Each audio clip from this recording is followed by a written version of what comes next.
In the third video, I will talk about externalization issues. Recall, we talked about the model that links the risk factors with internalization issues and externalization issues, as you can see on the screen. Now, I will give the example of one of the experiences or behavioral issues that we called externalization issues and show you how it's connected, interconnected. And interconnections are two types. Let me recap. First is correlations. So we look at correlations, but correlations do not explain causation.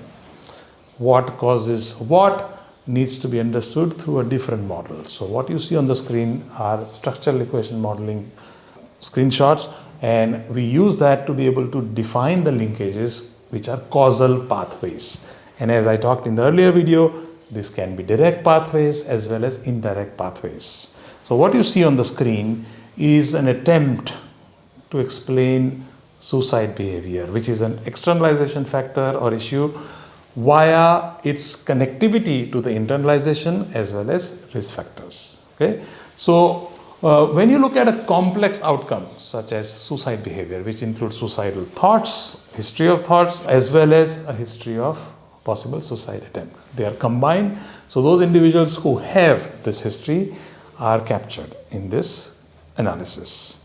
Now, you need to understand that this is a very complex outcome and multiple variables were assessed. All I'm showing you is a sneak preview, and I cannot share more unless and until this is published. So I will come back at some point when this is published with more details on this. Now, when we connected, see, you need to recognize that internalization issues need to connect with behavioral issues and the lifestyle choices or childhood trauma components. All of this are first analyzed using correlation.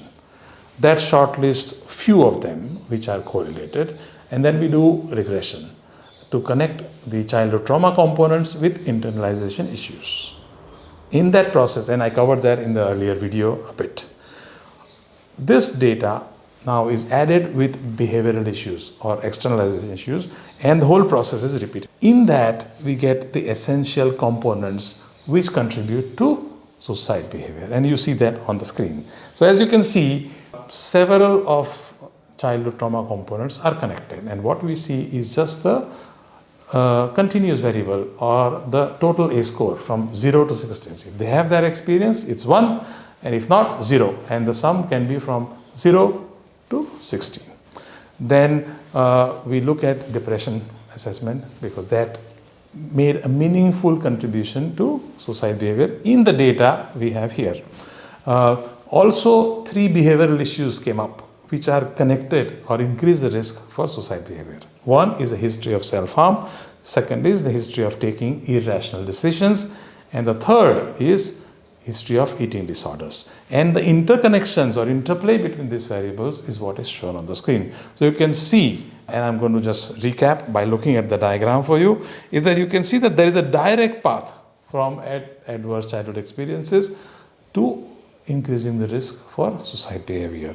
There is also a direct connection from childhood trauma to depression. And via depression, there is a path leading to suicide behavior. And all other paths are detailed on the screen that you can see. So how and why this is important? To understand and address the risk for suicide behavior, at least in the context of the data that we have, we need to understand their exposure to childhood trauma. We need to understand the depression, and depression is not just childhood trauma. There are a lot of other components that also increase the risk for depression, and that need to be considered.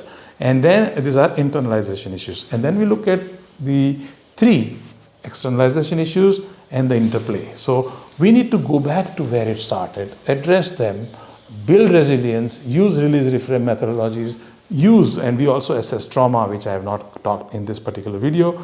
Once the trauma is addressed, it also helps with depression and some of the behavioral issues. So in nutshell, what you see on the screen is the final of the 3 videos outcome, which explains an externalization issue called suicide behavior through internalization issues, relevant internalization issues, and connect that with childhood trauma.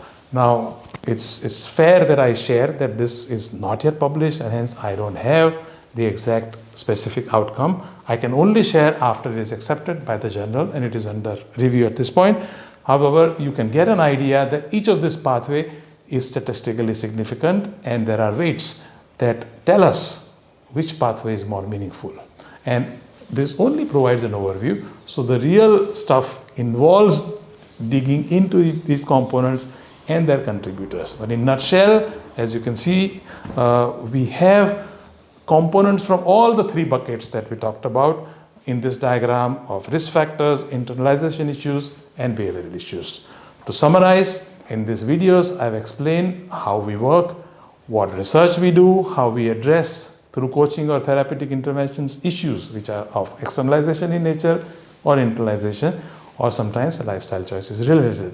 And finally, this comes together and helps us increase the effectiveness of the work we do, the trainings we impart, and also the research we do feeds into these two components. I hope you like the video, and again, if there are questions or comments, I appreciate that you put them so that it helps us either make the videos better or bring content that is more relevant.